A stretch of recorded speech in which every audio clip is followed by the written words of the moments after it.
Back pain రెగ్యులర్గా రాకుండా ఉండడానికి బ్యాక్ స్ట్రెంగ్థనింగ్ ఎక్సర్సైజెస్ ఉంటాయండి. బ్యాక్ స్ట్రెంగ్థనింగ్ ఎక్సర్సైజెస్ అన్ని మీరు పడుకొని కంఫర్టబుల్ పొజిషన్లో చేయొచ్చు. ఫస్ట్ ఎక్సర్సైజ్, మీ యొక్క షోల్డర్స్ని ఇలా పైకి లేపాలి, చేతులు వెనక్కి పెట్టుకొని ఉండాలి. జస్ట్ చిన్న మైల్ సపోర్ట్తో పైకి లిఫ్ట్ చేసి 5 సెకండ్స్ హోల్డ్ చేసుకోవాలి. 1 2 3 4 5 కిందకి ఇలా రిలాక్స్ అయిపోవాలి. పూర్తిగా హెడ్ రిలాక్స్ చేసుకోవాలి. The same exercise should be done. మళ్ళీ 5 సెకండ్స్ మీ చేతులు ముందుకు పెట్టేసుకోండి. ముందుకు పెట్టేసుకొని మోచేతుల సపోర్ట్తో లెగవండి. లేచి ఓన్లీ మోచేతుల సపోర్ట్తో లెగవండి. స్ట్రైట్గా చూడండి. 5 సెకండ్స్ హోల్డ్ చేయండి. 1 2 3 4 5 రిలీజ్. కిందకి పడుకోండి. ఇలా ప్రతి ఎక్సర్సైజ్ని 5 సెకండ్స్ హోల్డ్తో లేదా 10 సెకండ్స్ హోల్డ్తో 10 నుంచి 30 సార్లు చేయొచ్చు. నెక్స్ట్ ఓన్లీ అరచేతుల సపోర్ట్తో పైకి లేవాలి. This is what we call cobra position.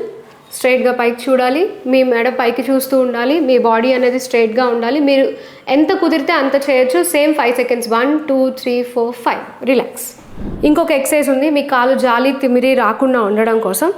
సింపుల్గా చెప్పాలి అంటే మోకాలను వంచకుండా స్ట్రైట్గా పెట్టి 5 సెకండ్స్ హోల్డ్ చేయాలి. 1 2 3 4 5 ఇలా 5 సెకండ్స్ హోల్డ్ చేసి కిందకి దించుకొని సేమ్ అవతల పక్కన ఉన్న రెండో కాలుతో కూడా రిపీట్ చేయాలి. 1 2 3 4 5 రిలీజ్. ఇలా వెళ్ళకిలా పడుకొని 2 మోకాళ్ళు మీరు ఫోల్డ్ చేసుకొని నడుమును వీలైనంత వరకు పైకెత్తుకోవాలి. అది కొంచెమే అయినా పర్లేదు. కాళ్ళు స్టెబుల్గా ఉంచుకొని నడుము పైకెత్తాలి. పైకెత్తండి. ఎత్తిన తర్వాత 5 సెకండ్స్ హోల్డ్ చేసుకోవాలి. 1 2 3 4 5 కిందకి దించేసేయండి.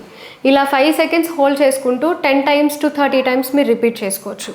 అట్ ద సేమ్ టైం మీ 2 మోకాళ్ళ మధ్యలో ఒక దిండుని కానీ ఒక బోల్స్టర్ని కానీ గట్టిగా ఇలా పెట్టేసేసేసి ప్రెస్ చేయండి. 1 2 3 4 5 6 7 8 9 10 రిలీజ్. సో మళ్ళీ రిపీట్. 1 2 3 4 5 6 7 8 9 10 రిలీజ్.